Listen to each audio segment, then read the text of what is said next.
নমস্কার দর্শক বন্ধুরা, আমি আলোক মাহাতো আপনাদেরকে agri point with Alok YouTube চ্যানেলে স্বাগত। তো আজকে আলোচনা করা হবে নতুন একটা টপিক নিয়ে। হ্যাঁ বন্ধুরা, আজকে আলোচনা করা হবে গাঁদা ফুলের চাষ নিয়ে। আপনারা হয়তো অনেকে গাঁদা ফুলের চাষ করেন, কিন্তু অনেকেই জানেননি যে গাঁদা ফুলের চাষ কিভাবে করবেন, কখন করবেন। তো আজকে পুরো বিষয়ে এই ভিডিওটার মধ্যে আলোচনা করা হবে, তো ভিডিওটা স্কিপ না করে পুরোটা দেখুন। গাঁদা ফুলের চাষ হচ্ছে সঠিক সময়ে চারা রোপণ, পর্যাপ্ত আলো, সেচ ও সার প্রয়োগ এবং রোগ পোকা দমন করলে কিন্তু ভালো ফলন পাওয়া যায় এবং অল্পতে কিন্তু লাভবান হতে পারবেন। গাঁদা ফুলের চাষ এমন একটা চাষ যেটা আপনারা অল্প খরচাতে কিন্তু বেশি পরিমাণে অর্থ উপার্জন করতে পারবেন। তো এক নম্বর হচ্ছে জমি নির্বাচন ও তৈরি। আপনারা কি ধরনের জমিতে চাষ করলে আপনারা বেশি লাভবান হতে পারবেন বা জমিটি তৈরি করবেন কিভাবে, তো চলুন জানা যায়।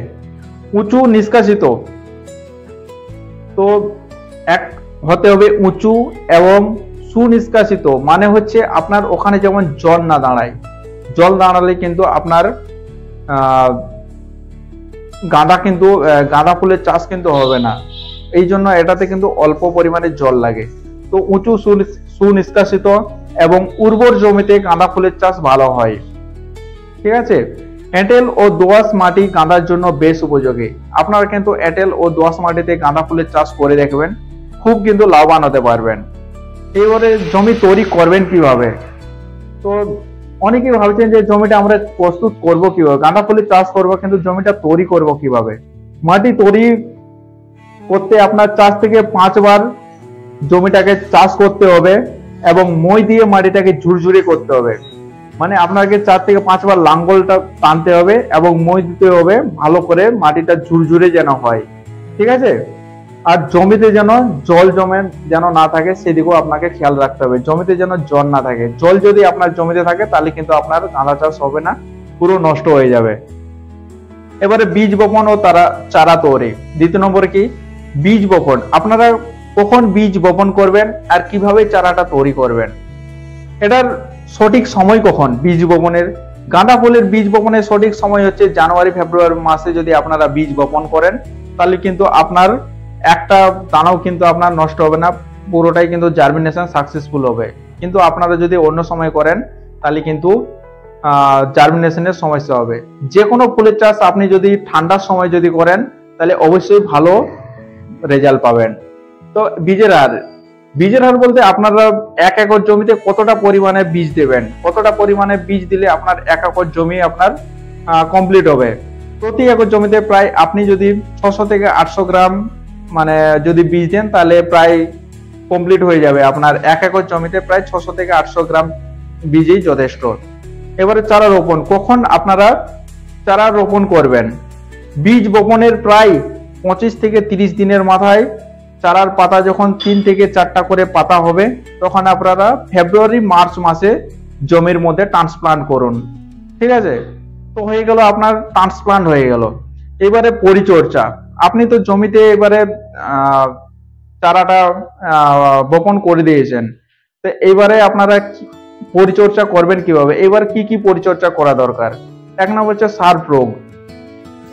জমিতে আপনার পর্যাপ্ত সার কিন্তু লাগে। ঠিক আছে। জৈব সার ও রাসায়নিক সার প্রয়োগ করতে হবে।